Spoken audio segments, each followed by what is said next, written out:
Reflecting on the action research process and my development as a practitioner researcher, I think one of the things that was most significant was actually learning to embrace the role of learning and teaching in research. Um, I found that as I got into the research process, I became really aware of the role that I was taking on as a learner, um, the role that I had as a teacher, and then my emergent identity as a researcher. In the process, there were so many moments that I encountered um, where I had to be vulnerable. I think one of the main ones was um, in admitting when I had failed in a way that I didn't anticipate. I thoroughly anticipated that my findings in my data would be different from what I had anticipated initially. Um, but I think I hadn't anticipated how much I would be learning about research itself and how much the constraints of time and context and being unable to anticipate everything and plan ahead effectively um, would cause me to be really vulnerable and to feel very I remember vulnerable. feeling anxious during that time. I remember feeling nervous. Those experiences, those moments where, I'd be breaking down, crying, or just not even wanting to open my computer, not even wanting to do research, questioning myself. Why am I even doing this? Why am I putting myself through this? Like, am I going to be able to finish it?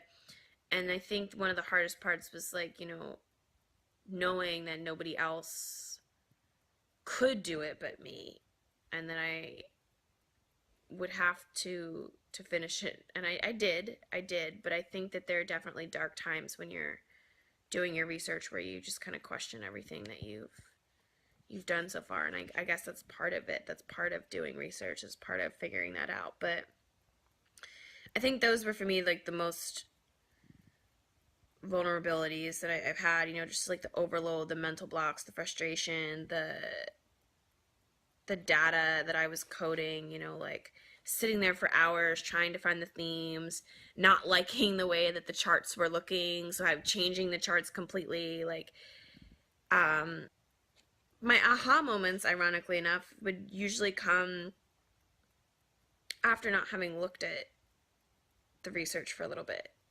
Not taking a little bit of a break and then coming back to it and then seeing something new. So, a vulnerability that I encountered when I first engaged with action research is that I kind of saw it as a well, I'm going to choose this question and I'm going to answer this question because I think I have a methodology I can follow in order to do that. What I learned is that action research really needs to come from an authentic place. So at the time, I was teaching at a language academy attached to the university, and all of my students at the time came from Saudi Arabia. And I had been teaching English as a second language around the world for years, but this was a culture that I had not encountered before. And what I noticed is I had a perceived sense of cultural distance that was affecting my teaching. And I sat down with a professor and discussing my action research on technology and realized that there was really no connection to what was going on in my classroom. So the most important thing I learned is making an authentic connection to your teaching, to find the need and then fill it. So I guess I'd say that was my biggest aha moment with action research. Certainly, what I will take away from having conducted action research, having had the opportunity to be a practitioner researcher, is that in those moments when we're forced to question why we're doing something, what the underlying assumptions are, um, and how we have developed through that process, we can learn and develop and truly find effective ways to um, meet the needs of our students.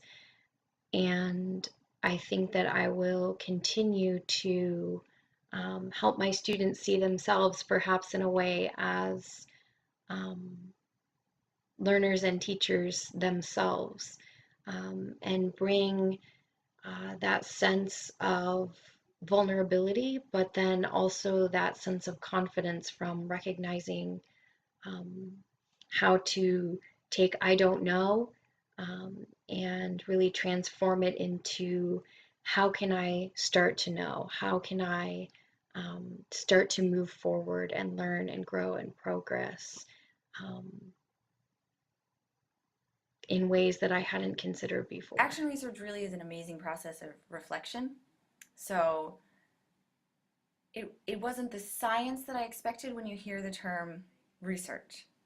Maybe that was the big change. It really was just good teaching. So I learned a lot about myself and my students in the process. I learned about finding needs and meeting needs. And I learned that action research is ongoing. I'd say I'm currently a full-time instructor at an English language institute attached to a university. And I use a more informal process of action research in my classes every day. The process of finding my students' needs, testing measures to meet those needs, assessing, reevaluating, trying again. I guess in the end, what I learned was that action research is teaching, at least good reflective teaching.